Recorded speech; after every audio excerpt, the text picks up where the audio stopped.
For coming. It's good to be back in Denison. And it was not just my hometown, but my parents' hometown. They both were born here. It's changed a bit. I wonder what they've done with it. It's wonderful to see the new Denison with more changes. So, what questions can I answer for you? I have one. Yeah. Okay. Go ahead. What is your best memory from your days in high school? Well, I learned to fly when I was 16. I've wanted to fly literally since I was 5 years old. And when I was 16, I got my first flying lesson. And that was the realization of the dream I'd had for 16 years at that point.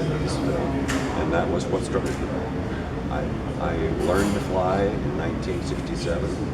It was a lot simpler then, but it was a very good way to learn. I learned fundamental flying skills pretty well that were accessible to me decades later. It's a very fond memory, finally being able to do something I've wanted to do for a long time. Thank you. Certainly. And Captain Sullenberger, what's it like to be back in Denison? Did it bring the memories flooding back? What was the celebration? How does it feel to kind of have this homecoming? Yes, it really did. It was almost surprising. I knew it would do some, but the memories really have come flooding back, as you just said. All the little details about life then. It was a simpler time, but it was fun, and it's great to see old friends and make new ones.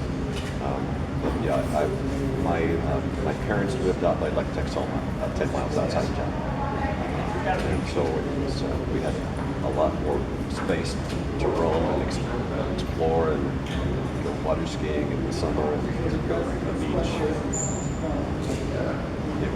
It just reminds me of a very fun childhood that I had with my sister married to each other, who still lives in Dallas.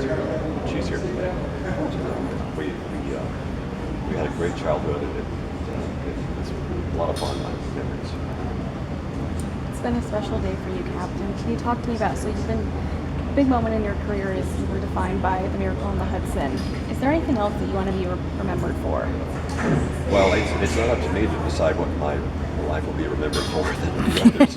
But the first thing I'll say is, well, it's not over yet, and I'm not done yet. So what our first officer on that flight, Jeff Skiles, and I realized in the first few days after that landing in Hudson River in 2009 is that because it happened at daylight in New York City in the internet age and it was going to be noticed, it gave us a lot of unwanted attention.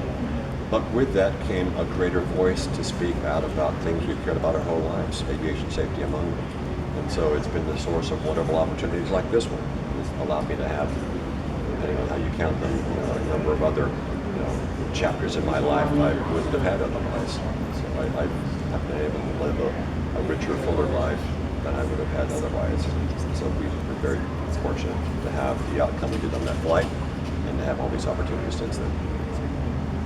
You mentioned that things have changed in Denison since your time here. What hasn't changed about your own town? I think just the nature of who people are who live here. And I think growing up here in North Texas gave me two things that were really important. A sense of self-reliance, at the same time a sense of community. Everybody are our own harvest together. We owe something to the citizens. I think that's still really apparent and part of what Denison is all about, what Texas is all about. About 4 years ago, you guys had the 10-year anniversary. You were on ABC talking with some passengers. Do you keep in touch with any of the passengers and the crew members, or Jeff? Do you guys talk pretty often? Not as often as we used to, but we have met almost all the passengers, and we still keep in touch with a lot of them.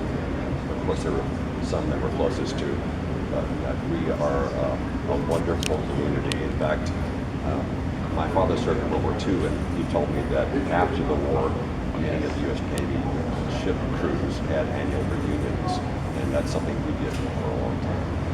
We still stay in touch. We know that we shared an amazing experience. We're fortunate to come out the other side. Many of the passengers think that they got a second lease on life because of it. And some of them have changed directions and found a truer path.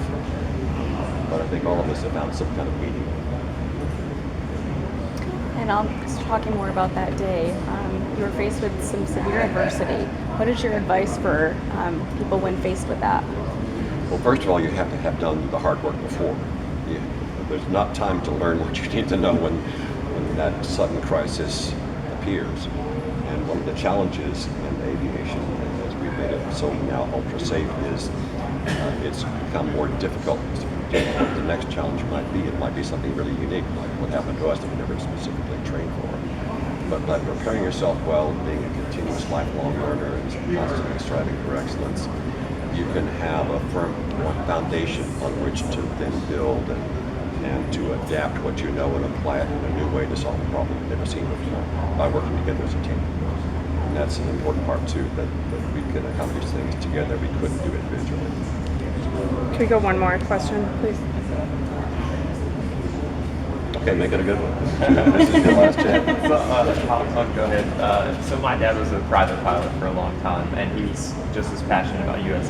aviation safety. He knew every time he went up in that plane, there was a chance that he wasn't going to come back down.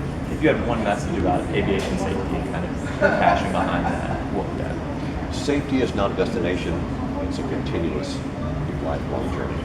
It's one of symptom. We'll never reach a goal. We instead need to keep on moving the goalpost further down the field as we learn more to keep improving. And that's an obligation we have to everyone who flies, passengers in your life. Great. Thank you so much. Sure, Captain Sullenberger, thank you so Great much. to meet you. Good talking Nice with you. meeting you. Thank you. What kind of boats did you like when you were a teenager? We had an aluminum Lone Star, and my grandparents, on my mom's side, had a wooden boat that was made locally in Denison. Yellow Jacket boat? Yellow Jacket boats, yes. Yes, how appropriate. Thank you.